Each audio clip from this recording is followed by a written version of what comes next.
What's going on, everyone? Welcome back. Today, we've got another live fantasy football mock draft for you back on FantasyPros with a 12-team full PPR mock where we will be selecting 12th overall. The final pick should be pretty interesting. Our roster, 1 quarterback, 2 running backs, 2 wide receivers, a tight end, a flex, and then 5 bench spots.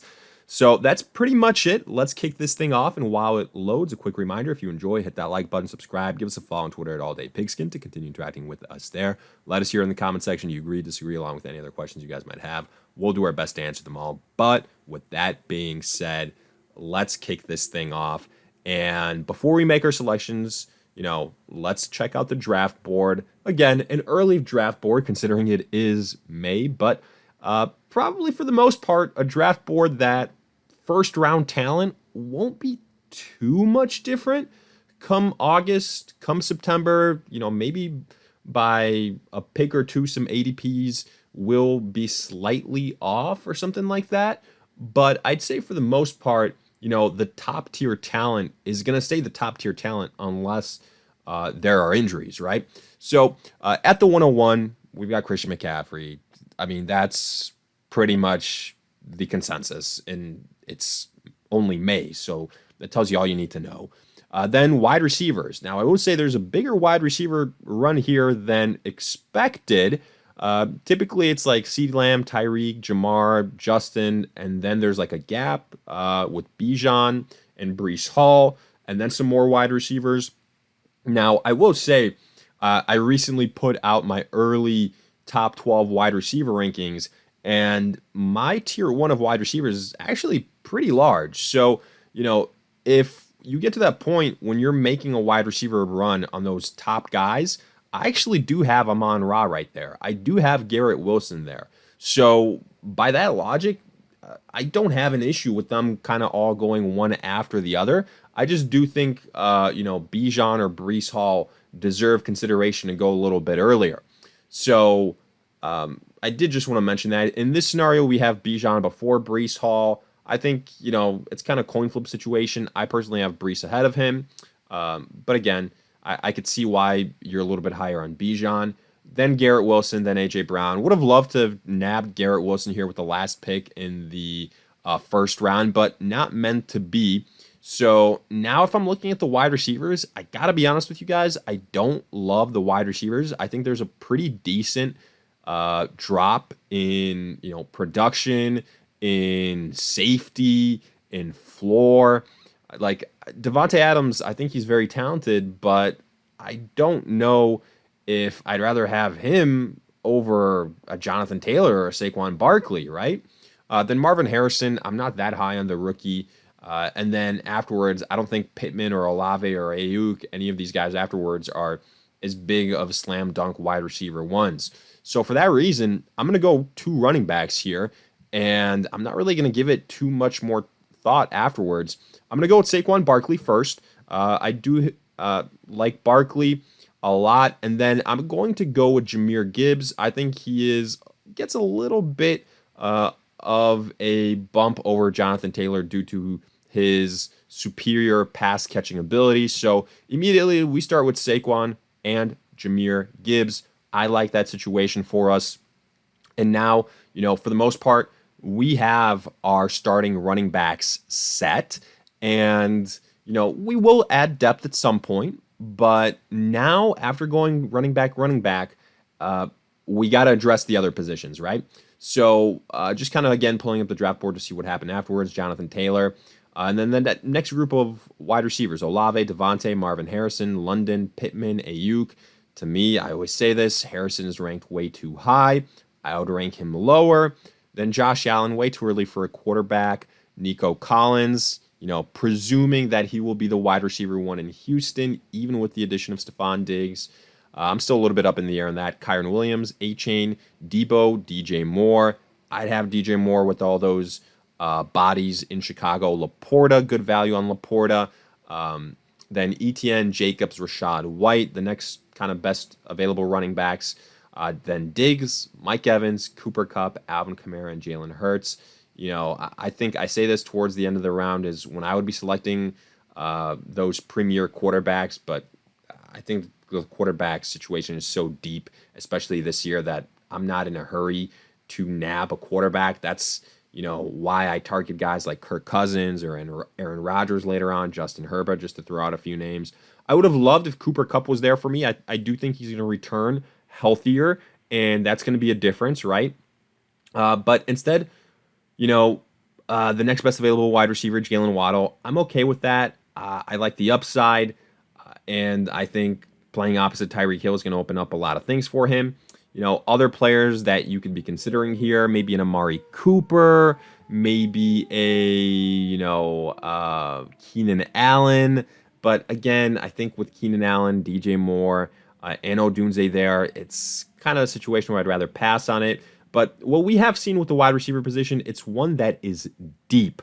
So I'll nab one starting wide receiver here in Jalen Waddle, but then I'm going to go with a pass catcher, and I'm going to go with Travis Kelce. I think this could potentially be the last Travis Kelce kind of significant year as far as fantasy production is concerned. I'm viewing him as a low to mid-level wide receiver one type of production, hopefully. I know a lot of bodies have been added there in regards to Marquise Brown, in regards to, Xavier Worthy. So that might hurt his production, but he is still the primary guy, and I do like that situation. I think getting him here in the 4th round, decent value. So let's throw around this situation and see how it plays out for us. I think that we can potentially, like I said, be okay at the wide receiver position considering how much value there is. But again, looking at the draft board after Kelce, we see Devonta Smith and Mahomes, Lamar, Derrick Henry, James Cook, McBride, Isaiah Pacheco, DK Metcalf, Joe Mixon. Good value for Joe Mixon there. Neighbors, Tank Dell. So we've got our second rookie, Malik Neighbors. That's always going to be the case. It's going to be Marvin Harrison, then probably 2 rounds later, Malik Neighbors. I prefer the Neighbors value. Kenneth Walker, good value for Kenneth Walker at that point in time. CJ Stroud, Aaron Jones. I also like the Aaron Jones value. Cooper, Zay Flowers, Ramondre Stevenson, Mark Andrews, Keenan Allen. So there goes Keenan Allen. Dalton Kincaid, another good value tight end. We could have landed still a good value tight end if we didn't get Travis Kelce. I mean, Ingram, Kittle, Pitts. I really like all these guys, and they're probably going to be there still another round and a half later. Nick Chubb, Christian Kirk. I do think Nick Chubb is in the 5th round.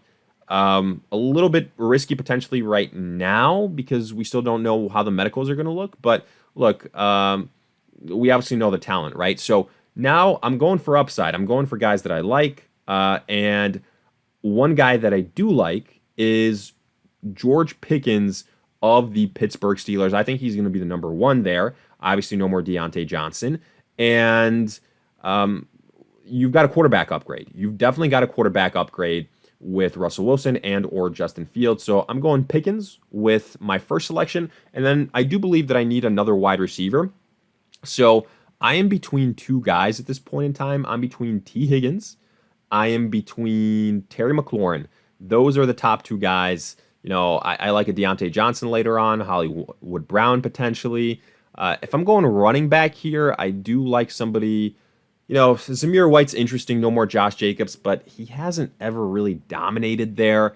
DeAndre Swift potentially might be there for us in the next round. We will see. Let's kind of gamble. I want to continue to add to my wide receiver depth. I'm going to go with T. Higgins tentatively.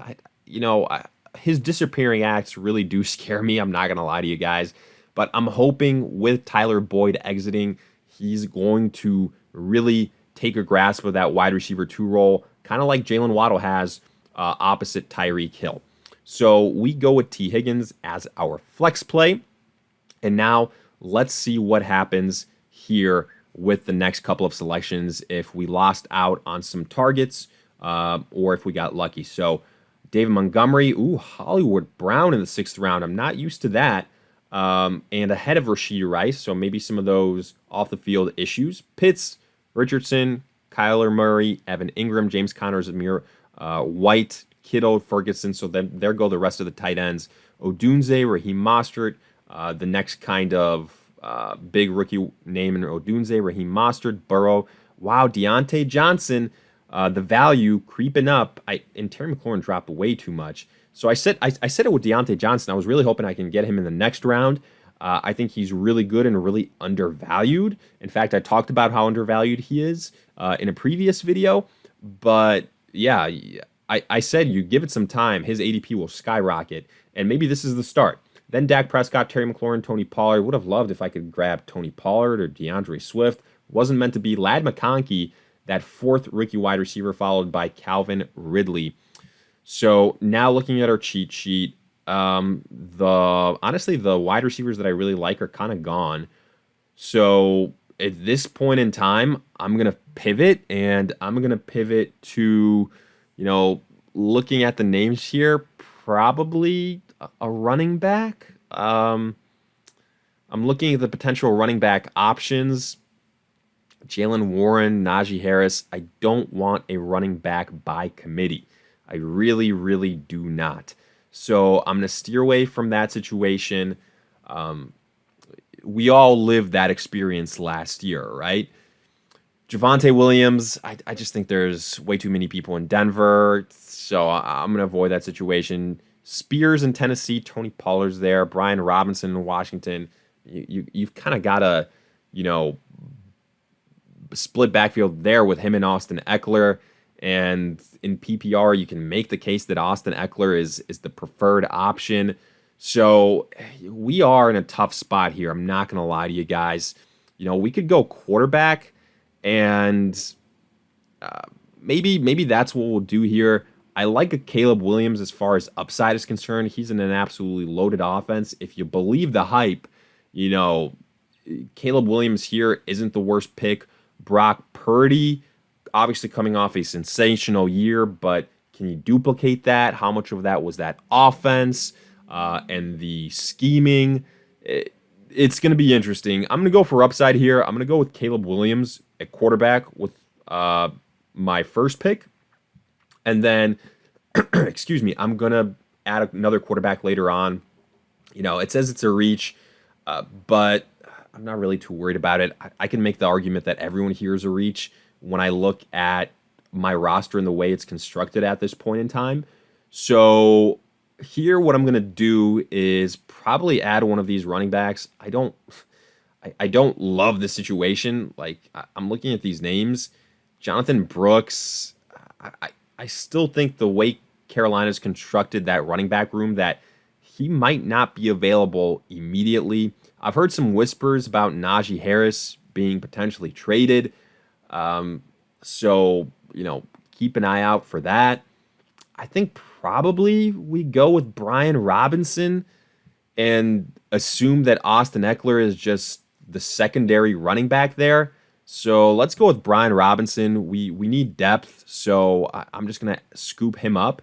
And there's going to be a big running back run. I would have really, really liked if, looking back at our draft board, if one of these guys, Swift or Tony Pollard, had fallen to me, if they had, that would have made the situation so much easier. Probably would have gone one of them and then, figured out the next pick afterwards. But yeah, like I said, a huge running back run now with Warren, Javonte Williams, Najee Harris, Zach Moss, Eckler, Spears, Devin Singletary. So basically kind of a run on guys that aren't big names but have starting opportunities. Then Godwin, Chase Brown, Gus Edwards, Jaden Reed, Brock Purdy, Trey Benson, Arizona. If you want to take Trey Benson as the first rookie running back, I wouldn't be mad at you. He's got to contend with James Conner, but Jonathan Brooks, even though I think he's the better overall talent, he's dealing with an ACL. He's got more people to contend with there, even though I think that running back room will be shaken up by the time the season starts.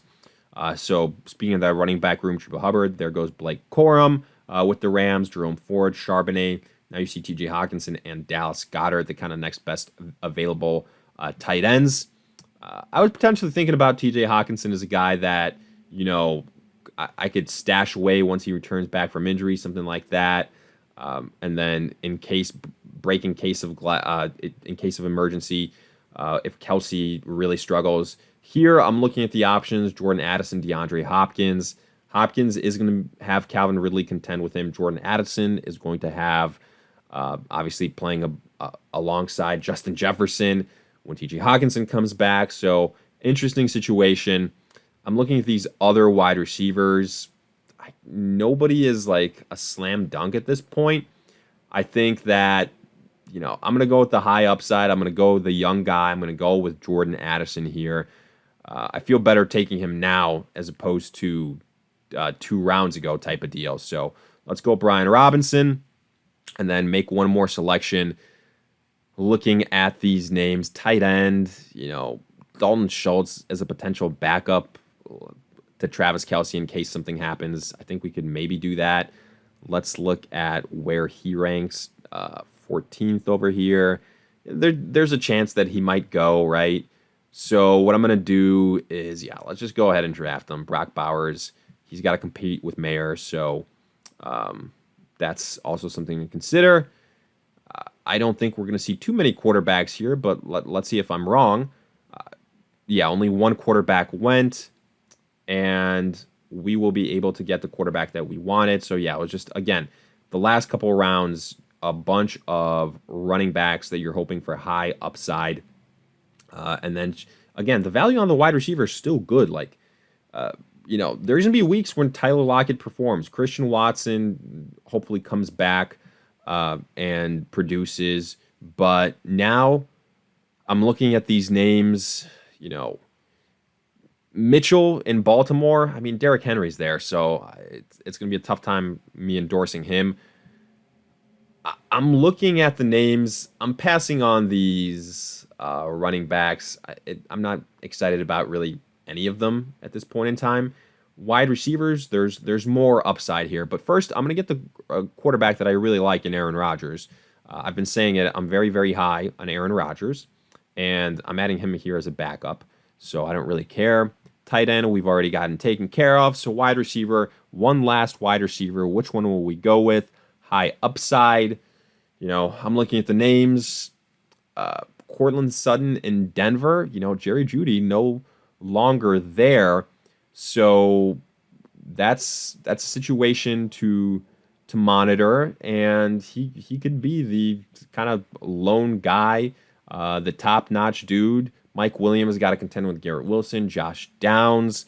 The Colts have added a lot of options there. So I think now we just go. Josh Palmer is interesting with the Chargers, but hey, let's show some love to Cortland Sutton and wrap this thing up and see the grade that we get. I'm curious what draft grade. I'd probably give it like a C+ type of deal. All right, C-, so more or less in the same neighborhood. Like I said, I think the kind of inflection point was the Travis Kelce pick. We could have gone a couple different directions there. And then I would have felt a lot better about this team if one of those guys like Pollard or DeAndre Swift had fallen to us. But I do think this at least demonstrates that it's very possible to get a lot of wide receiver depth, even if you wait until the 3rd round or something like that to do it. If you have a later pick in the 1st round and all the top-notch guys are gone. So I would say don't fret if that's the case. But hey, let me know your thoughts. Agree, disagree with these selections. If you have any questions, let me hear them in the comment section. If you enjoyed, hit that like button, subscribe. Check us out on Twitter, All Day Pigskin, to continue interacting with us there. But in the meantime, we'll see you guys in future videos.